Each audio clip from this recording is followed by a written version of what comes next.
මගේ channel එකට ඉස්සෙල්ලාම එකතු වෙන කෙනෙක් නම් මට චූටි දුවෙක් ඉන්නවා. එයාට මාස 22යි. අද මම ඔයාලා එක්ක share කරගන්න යන්නේ මගේ බබාගේ diaper bag එක ගැන. අපි බලමු එයාගේ diaper bag එකේ තියෙන්නේ මොනවද කියලා. මේ bag එක මම ගත්තේ Amazon online store එකෙන්. මේ bag එකේ brand එක තමයි Liquid. බබා ඉපදුණු දවසේ ඉඳන් අද වෙනකම් මම පාවිච්චි කරන්නේ මේ bag එක. අදටත් මේ bag එක ගොඩක් හොඳ තත්ත්වෙන් තියෙනවා. මේ bag එකේ විශේෂත්ව ගොඩක් තියෙනවා. එකක් තමයි මේ bag එක බබාගේ baby stroller එකේ hang කරන්නත් පුළුවන්. backpack එකක් විදිහට මට පාවිච්චි කරන්නත් පුළුවන්. එතකොට hand bag එකක් විදිහට අරගෙන යන්නත් පුළුවන්. මේ bag එකේ තියෙන තවත් විශේෂයක් තමයි USB charging port එකක් තියෙනවා. ඉතින් මට මගේ ෆෝන් එක මේකෙන් charge කරගන්න පුළුවන්. මේ bag එක waterproof. ඒ වගේම තමයි මේ bag එකේ liquid storage area එක තියෙන්නේ thermal partition එකක් එක්ක. මේ තියෙන්නේ මම බබාගේ bag එකේ අනිවාර්යයෙන්ම ගෙනියන flask එක. මේකේ capacity එක මිලිලීටර් 500ක් වෙනවා. මගේ බබා ටිකක් රස්නින් කිරිබොන්න කැමති නිසා අනිවාර්යයෙන්ම මම මේ ෆ්ලාස්ක් එක අරන් යනවා. මේ ෆ්ලාස්ක් එක දාන්න මේ බෑග් එකේ වෙනම කම්පාර්ට්මන්ට් එකක් තියෙනවා. අපිට ඕන නම් ඒක අයින් කරලා බෑග් එක පාවිච්චි කරන්නත් පුළුවන්.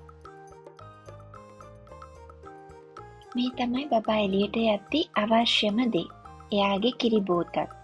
මොකද අපිට කිරි වේලක් එයාගේ මීල් එකක් එක්ක රීප්ලේස් කරන්න පුළුවන්නේ. මම අනිවාර්යයෙන්ම කොහේ ගියත් එයාට කිරි බෝතල් 3ක් ගෙනියනවා.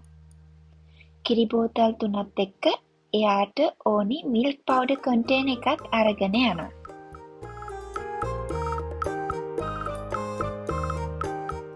ට්‍රැවල් කරද්දී මේ මිල්ක් පවුඩර් කන්ටේනර් එක පාවිච්චි කරන එක මට නම් හරිම පහසුවක්.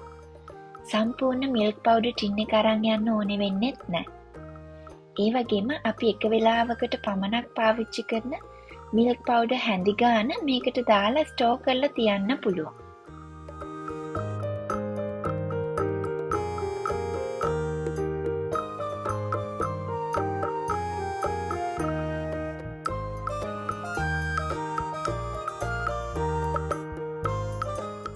මම බබාගේ ඩයිපර් බෑග් එකට එකතු කරන තවත් දෙයක් තමයි එයාගේ සෙල්ලම් බඩුවක්.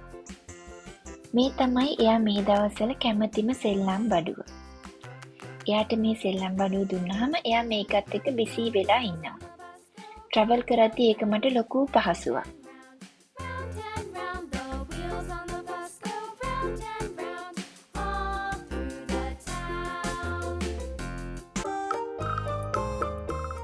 මේ තමයි බබාගේ වතුර බෝතලය. එයා කොහේ ගියත් මේකට පුරවලා වතුර එකක් අරන් යන්න නම් මං අමතක කරන්නේ නැහැ. බබා එක්ක එළියට යද්දී තවත් අත්‍යවශ්‍ය දෙයක් තමයි cleansing wipes. එයාව පිරිසිදු කරන්න මේක අනිවාර්යයි. එයා ඉපදුණු දවසේ ඉඳන් මම පාවිච්චි කරන්නේ Sebamed cleansing wipes.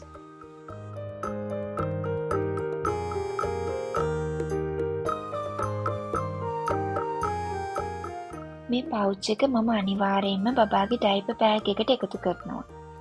මේකේ තියෙන්නේ එයාට පාවිච්චි කරන පොඩි බොඩි වොෂ් එකක්, පොඩි ක්‍රීම් එකක්, එයාගේ ඇලර්ජිස් වලට පාවිච්චි කරන ක්‍රීම් එකක්. බබා තාම ගොඩක් පොඩි නිසා අපි පාවිච්චි කරන සබන් වර්ග එයාට පාවිච්චි කරන්න බෑනේ. ඒ නිසා බබා එළියට යන හැම වෙලේම මම මේ පවුච් එකත් අනිවාර්යයෙන්ම අරගෙන යනවා.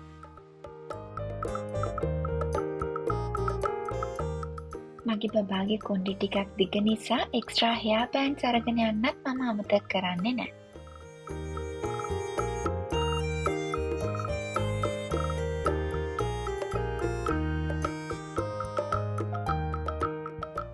තවත් අපි එළියට යද්දි ගෙනියන දෙයක් තමයි hand sanitizer එක. මේක බබාලටම තියෙන natural sanitizer එකක්.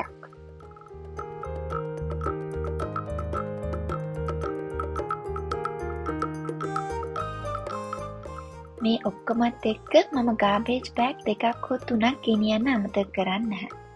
මොකද බබා යූස් කරපු පැම්පර්ස් දාන්න, එහෙම නැත්නම් බබාගේ වෙන අවශ්‍යතාවක් ආවොත් මේ බෑග් පාවිච්චි කරන්න පුළුවන්.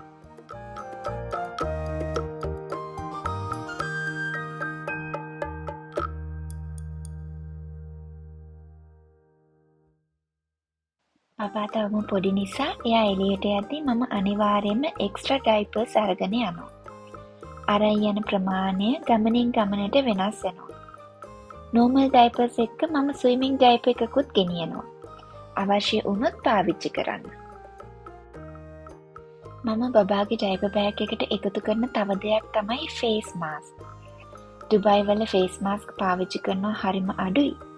ඒත් බබා තාම පොඩි නිසා ක්‍රවුඩ් එක වැඩි තැනකට ගියොත් පාවිච්චි කරන්න කියලා මම ෆේස් මාස්ක් අරගෙන යනවාමයි.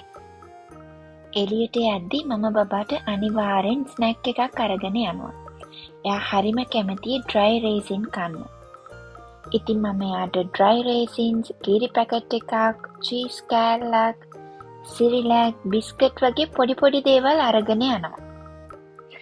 ඒත් එක්කම මම එයාට එයාගේ පොඩි හැන්දකුත් අරගෙන යනවා.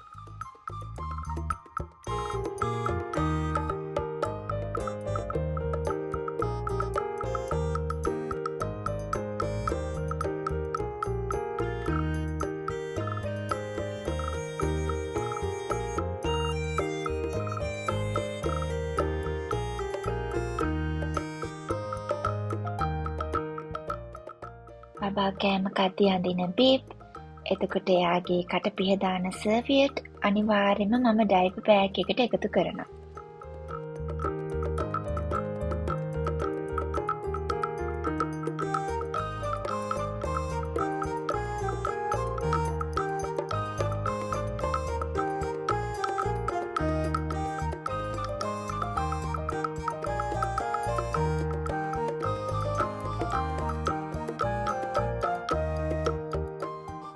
මම බබාගේ ඩයිපර් බෑග් එකට අනිවාර්යයෙන්ම එක්ස්ට්‍රා ඇඳුම් දෙකක් දාගන්නවා.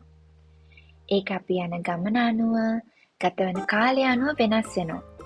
සාමාන්‍යයෙන් වැඩිපුර ඇඳුම් දෙකක් අනිවාර්යයෙන්ම බෑග් එකේ තියෙනවා.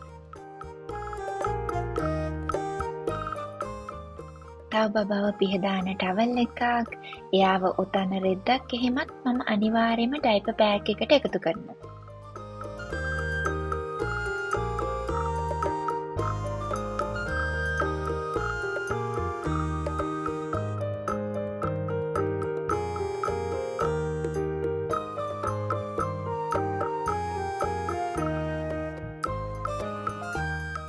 මේ තියෙන්නේ මම බබාගේ ඩයිපර් චේන්ජ් කරන්න පාවිච්චි කරන ඩිස්පෝසබල් චේන්ජිං මැට් එක.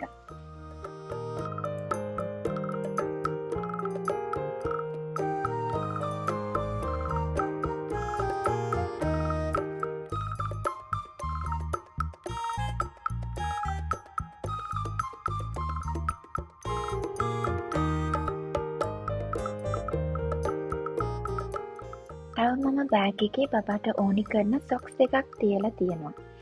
එකක් දිගින් අඩු එකක්, අනිත් එක දිගින් වැඩි එකක්. මේ දවස්වල ඩුබයි වල වින්ටර් එක හින්දා අනිවාර්යයෙන්ම සොක්ස් අවශ්‍ය වෙනවා.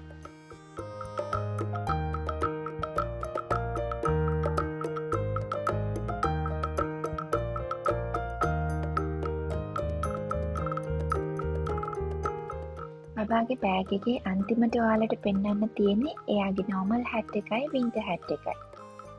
මේ දවස්වල ඩුබයි වල වින්ටර් සීසන් එක හින්දා අනිවාර්යයෙන්ම එයාට වින්ටර් හැට් එක ඕනේ වෙනවා. දවල් කාලෙට ටිකක් රස්නේ නිසා දවල් කාලෙට නෝමල් හැට් එක යූස් කරන්න පුළුවන්.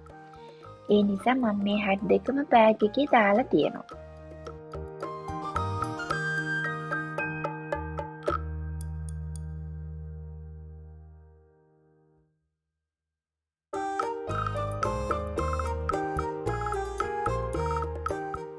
බබාගේ ඩයිපර් බෑග් එකේ ලාර්ජ් ඉන්ටීරියර් වොලියුම් එකක් තියෙනවා. ඒත් එක්කම ඔයාලට පේනවා ඇති පොඩි කම්පාර්ට්මන්ට්ස් 5ක් විතර තියෙනවා. ඒ නිසා මට එයාගේ බඩු ගොඩක් දාන්නත් පුළුවන්, ඒ වගේම බඩු වෙන් කරලා දාගන්නත් පුළුවන්. මේ දේවල් තමයි මගේ බබාගේ ඩයිපර් බෑග් එකේ තියෙන්නේ. මේ දේවල් යන ගමන අනුව, ගතවන කාලය අනුව වෙනස් වෙනවා. මම හිතනවා ඔයත් අලුත් අම්මා කෙනෙක් නම් මගේ වීඩියෝ එක ඔයාට උදව්වක් වෙයි කියලා. තවත් ලස්සන වීඩියෝ එකකින් අපි ආයෙත් හමු වෙමු.